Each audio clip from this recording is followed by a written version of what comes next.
Prosecution witness is the judge's daughter, Sukhreet Gabel. Now, she's not only testifying against her mother, but against her mentor, Bess Myerson. In an interview with correspondent Marianne Grabavoy, here's how Sukhreet described Myerson. It's taken from a children's nursery rhyme. But there once was a girl, a pretty little girl, with a curl in the middle of her forehead. When she was good, she was very, very good. And when she was bad, she was horrid. So says Sucret Gable of her former employer and mentor, Bess Myerson. The 39-year-old emotionally troubled Sucret is emerging as the star witness against Myerson in the divorce-fixing trial that is captivating the tabloids. For Bess, the road downhill has been steep. The year was 1945. Bess Myerson became this nation's first Jewish Miss America, and Bessie from the Bronx wanted to be more than just a symbol of beauty. Bess Myerson is 5 feet 10 and 135 pounds. Beauty with brains. That's Miss America 1945. Then a successful television career. Next, politics. She was New York City's Commissioner of Consumer Affairs in the 70s. She helped Ed Koch get elected mayor and then landed the plum appointment as head of the city's Department of Cultural Affairs. Then came one of the most bizarre cases in New York history. Andy Capasso, a reputed crime figure and 21 years younger than Bess, became her lover. Enter distinguished Judge Hortense Gable, presiding over his divorce trial. It was at this time Sukhreet Gabel was given a job as Bess's assistant. At the same time, her mother, the judge, slashed Capasso's alimony payments. The timing of the events did not go unnoticed.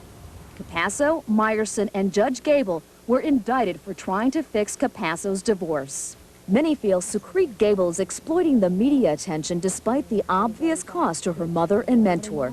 Now everyone is questioning her emotional stability. Sometimes I'm depressed, and yes, I have had electroconvulsive shock therapy, shock treatments. Yes, I do take lithium to stabilize my mood, to keep me from going through those awful roller coaster-like cycles of depression to which I am prone. That's a part of me. But there are lots of other sides that are part of me as well. Sukhreet Gabel is a brilliant young woman, highly educated, but she's had a lot of difficulties. And she has told me that she's decided to cooperate with investigators because she was tired of being a pawn in a game that was played by her mother and Bess Myerson. She thought that she was being used by two powerful women. All is not said and done yet. The curtain isn't down. Don't judge yet. Don't bring in a verdict. The play is not over. Now, Sukhreet has been described as an erratic guest, and it's obvious that she has a lot more to add to this already bizarre case.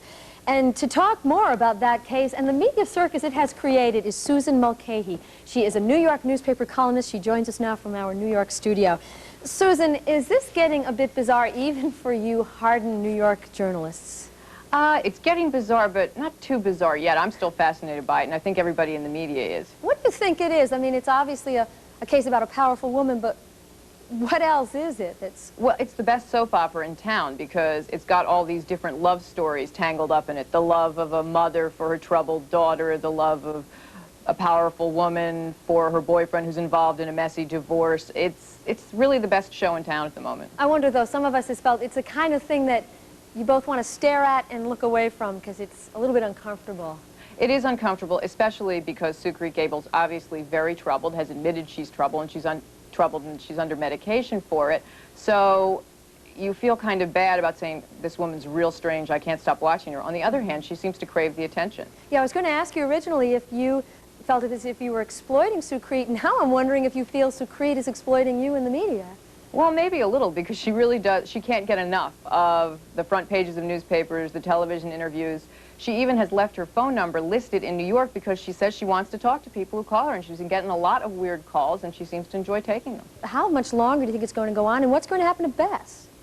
I think the big question for Bess Myerson is what's going to happen to her. Whether or not she is convicted is where does she go from here? I mean, what kind of career will she have following this? She's been a star her whole life.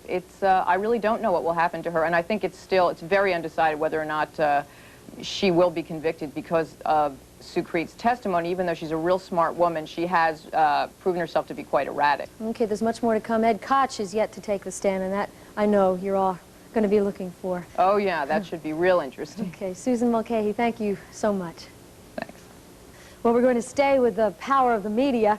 Coming up next, those negative campaign ads. Edie Magnus takes a look at their political punch.